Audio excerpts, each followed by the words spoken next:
The most successful or the person who reaches the heights म्हणजेच जीवनामध्ये यशस्वी व्यक्ती किंवा एखादी उंची गाठलेली व्यक्ती ह्यांचं जर आपण व्यक्तिमत्व अभ्यासलं तर आपल्याला दिसून येईल की त्यामध्ये एक सूत्र हे सारखं असतं आणि ते म्हणजे दॅर ह्युमिलिटी.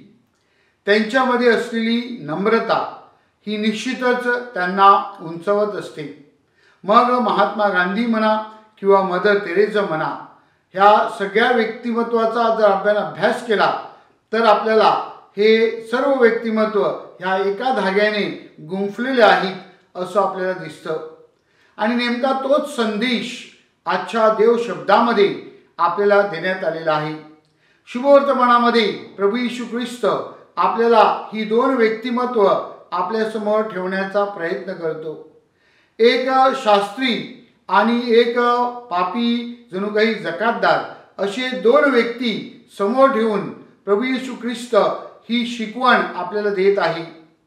पहिली व्यक्ती म्हणजे परुषी फॅरिसी ह्यांनी जी प्रार्थना केली त्या प्रार्थनेमध्ये त्यांनी तो काय करतो ह्याचा एक पाढा जणू काही वाचून दाखवला आणि कशा प्रकारे तो दुसऱ्यांपेक्षा श्रेष्ठ आहे, त्याच्यामध्ये गर्व कसा आहे, त्याच्यामध्ये अहमपणा कसा आहे हे त्यांनी त्याच्या प्रार्थने पद्धतीमध्ये जणू काही आपल्यापुढे सादर केलेलं आहे.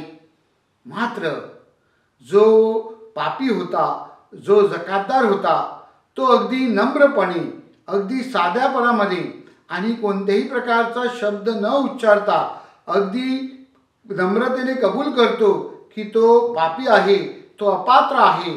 त्याला इथे प्रार्थना करण्यासाठी त्याचं जणू काही आवाज निघत नाही, अशा छोट्या आणि दबक्या आवाजामध्ये तो प्रार्थना करतो.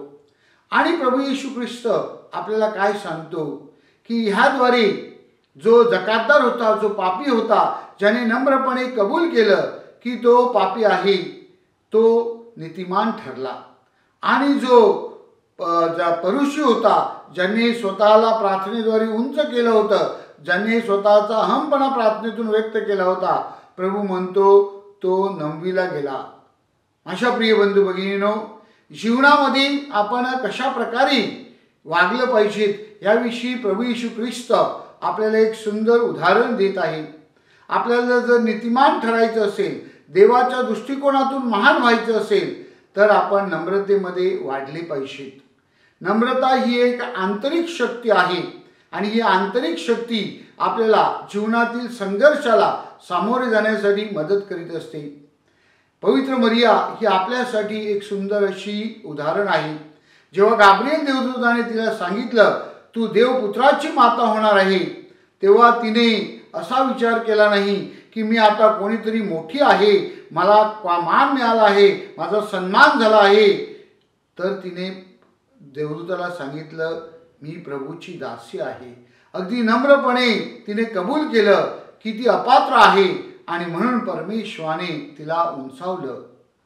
माझ्या प्रिय बंधू भगिनींनो, जेव्हा पवित्र मरियेला कळलं की अलिशिबा हिला देखील म्हातारपणी गर्भ राहिला आहे, तेव्हा पवित्र मरियेने असा विचार केला नाही मी प्रभूची माता आहे, मी कोणीतरी मोठी आहे, मी महान आहे, मी कोणाकडे कशाला जायचं, त्यांनी माझ्याकडे आलं पाहिजे. नाही माझ्या प्रिय बंधू भगिनींनो, पवित्र मरिया ही एलिशिबेकडे धावत जाते, तिची सेवा करते.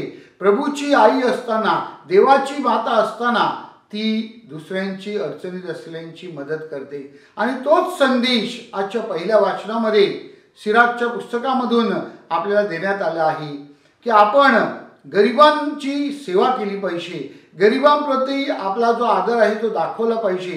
कशा प्रकारे आपण गरिबांना वागवतो त्याद्वारे आपलं अध्यात्म हे जणू काही दिसत असतं. कारण परमेश्वर गरिबांच्या बाजूने लढणार आहे असं स्तोत्रकार आजच्या स्तोत्रामध्ये आपल्याला सांगतो. आणि म्हणून आपलं दुसऱ्यांबरोबरचं नातं कसं आहे त्यावर आपलं अध्यात्म अवलंबून आहे हे आपण लक्षात ठेवलं पाहिजे. संत पौल तिमोथीला लिहिलेल्या पत्रामध्ये आठवण करून देतो की त्यांनी कशा प्रकारे नम्रतेने जीवन जगलं, परमेश्वराच्या इच्छेचा स्वीकार केला, परमेश्वराच्या इच्छेला तो शरण आला आणि त्यांनी धाव संपवली आहे. विश्वासूपणे आपली धाव संपवली आहे. जी जबाबदारी त्याच्यावर सोपवण्यात आली होती, परराष्ट्रानं स्वार्थ घोषविण्यासाठी त्याची निवड केली होती, त्यासाठी संत पौल विश्वासू राहिला. नम्रपणे त्यांनी आपलं कार्य पूर्ण केलं. माझ्या प्रिय बंधू भगिनींनो, आपल्या दैनंदिन जीवनामध्ये अशाच प्रकारे आपण देखील अध्यात्मामध्ये उंचवण्यासाठी नम्रतेमध्ये वाढले पाहिजे. आणि म्हणून आपण आपली प्रार्थना करीत असताना कशा प्रकारे आपण प्रार्थना करतो. आपण पुरुषाप्रमाणे व्यर्थ बडबड करून, मोठमोठे शब्द वापरून, दुसऱ्यांना खाली किंवा दुसऱ्यांना तुच्छ लेखून आपण स्वतःला उंचवण्याचा प्रयत्न करतो का?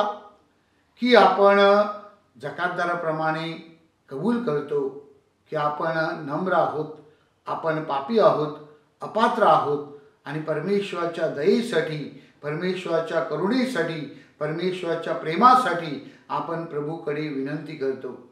माझ्या प्रिय बंधू भगिनींनो, आपला दुसऱ्यांकडे पाहण्याचा दृष्टिकोन कसा आहे? विशेष करून गोरगरीब गरजवंतांकडे आपण कशा प्रकारे पाहतो? आपण त्यांना तुच्छ लेखतो का? आपण त्यांना एक समस्या म्हणून पाहतो का? स्तोत्रकार म्हणतो, परमेश्वर त्यांच्याकडे प्रेमाने पाहतो. परमेश्वर त्यांच्यापर्यंत पोहोचण्याचा प्रयत्न करतो. परमेश्वर त्यांच्या बाजूने लढा देतो. आपण तशा प्रकारे देवाच्या दृष्टिकोनातून त्यांच्याकडे पाहतो का? की आपण आपल्या नजरेतून त्यांच्याकडे पाहतो.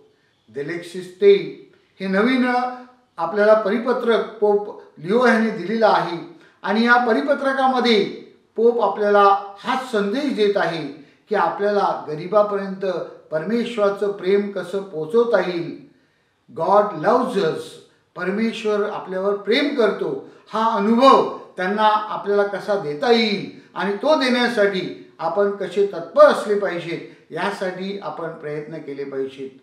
शेवटी संत पौल म्हणतो त्याप्रमाणे विश्वासाने आपण आपलं कार्य करीत राहायला पाहिजे. नम्रतेने आपण परमेश्वराचा गौरव करत राहायला पाहिजे. शेवटपर्यंत आपल्याला परमेश्वराच्या स्वार्थ प्रचारामध्ये सहकार्य केलं पाहिजे. हे जेव्हा घडेल तेव्हाच खऱ्या अर्थाने आपण अध्यात्मामध्ये उंचावू. नम्रतेद्वारे, लोकांच्या सेवेद्वारे, गरिबांच्या उद्धारासाठी आपण जेव्हा परमेश्वराचा गौरव करू, तेव्हा निश्चितच अध्यात्माची उंची गाठण्यासाठी आपल्याला मदत होईल.